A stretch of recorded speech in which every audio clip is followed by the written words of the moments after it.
For every opinion or belief someone may hold, there will be another party who just as strongly oppose that idea. Both sides usually claim to sit with the best arguments, the real facts, and the correct worldview, and ironically, both sides regard the other as being indoctrinated, blind to the obvious and outright stupid. Most people only expose themselves to information that matches their own worldview. It is uncomfortable to do otherwise. Still, we would like to give you some surprising information about Islam. We also urge you to look further than only mainstream media, and if you can find the time for it, read the Quran yourself. To get you started, we'd like to present you 3 things you probably did not know about Islam.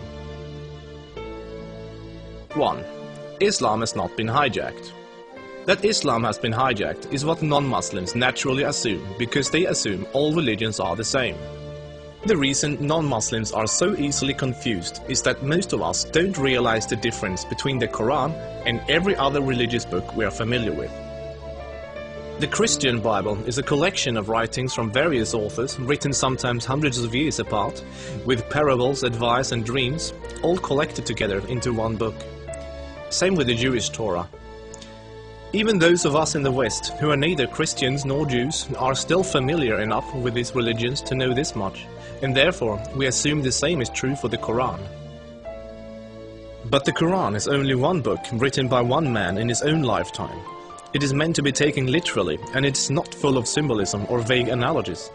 It is mostly direct commands. Of course, the Quran contains contradictory statements, just like other religious books. But the Quran itself provides the reader with a way to know what to do with the contradictions. It's explained in the Quran that if you have 2 passages that contradict each other, the one written later supersedes the one written earlier. Most Westerners are unaware that the peaceful, tolerant passages were written early in Muhammad's prophetic career. According to the Quran, those passages have been abrogated by later, more violent and less tolerant passages. So, when most Westerners hear jihadists quoting violent passages from the Quran, and then peaceful Muslims quoting peaceful passages, they interpret that the way they would if someone was quoting the Bible or the Torah. They think to themselves, oh, there must be many different and contradictory passages, like there are in other religious books, so Muslims can pick and choose what they like and justify whatever actions they want to take. But the Quran is nothing like that. There is no picking and choosing. It says very explicitly and in no uncertain terms that a Muslim must not alter or ignore any part of its very clear and direct message, or they will burn in a fiery torment forever.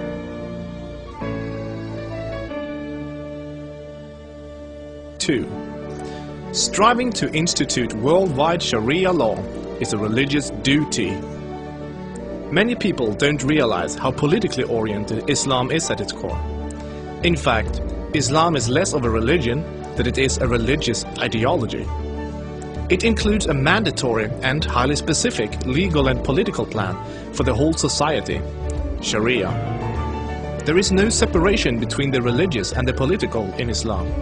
Rather, Islam and Sharia constitute a totalitarian means of ordering society at every level, including ritual worship, transactions and contracts, morals and manners, beliefs and punishments.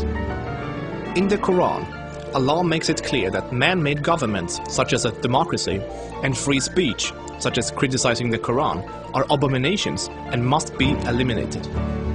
The modern expression creeping Sharia is used to describe the slow, deliberate and methodical advance of Islamic law in non-Muslim countries. Official Sharia courts already operate in the UK, handling cases ranging from divorce and financial disputes to domestic violence. Attempts to introduce Sharia in the legal system in Germany, Sweden and other European countries are ongoing.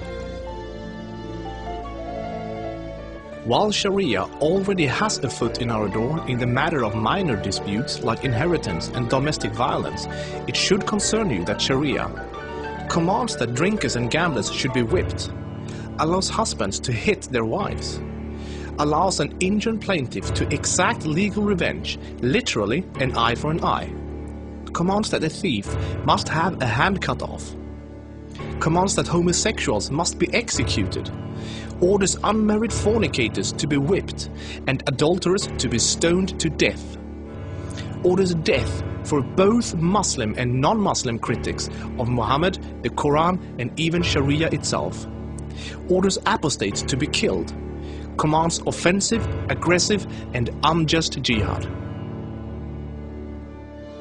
As written in the Quran, Sharia is the law of Allah. Any other form of government is a sin. It is the duty of every Muslim to keep striving until all governments have been converted to Sharia law.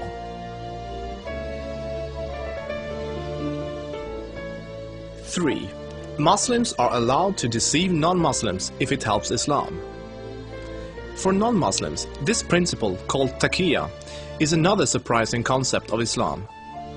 While most other religions speak highly of truthfulness, the Quran instructs Muslims to lie to non-Muslims about their beliefs and their political ambitions to protect and spread Islam.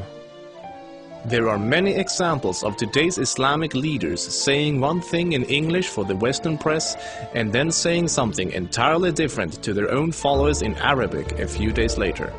Deceiving the enemy is always useful in war, and Islam is at war with a non-Islamic world until the whole world follows Sharia law. All non-Muslims living in non-Islamic states are therefore enemies. So deceiving Westerners is totally acceptable, even encouraged, if it can forward the goals of the spread of Islam. As a recent example, the Islamic American Relief Agency was seemingly raising money for orphans, but in fact giving the money to terrorists. They deceived good-hearted Western infidels into giving money to organizations that were actively killing Western infidels. Do the research yourself, this is not an isolated case. Islam as a religion of peace. Muslim organizations worldwide often declare that Islam is a religion of peace. But what does that really mean? It seems easy for a Muslim to quote a peaceful verse from the early parts of the Quran, while, by following the principle of taqiyya, neglecting to mention the fact that it has been officially abrogated by later, more violent verses. According to the Quran, the world will be at peace only when Islam and Sharia reign in every country, and never until then. This is why every Muslim can truthfully say that Islam is a religion of peace. If any of these points took you by surprise, then there is surely much more you still don't know. This subject will affect you in the near future, so take the chance to inform yourself now before it does.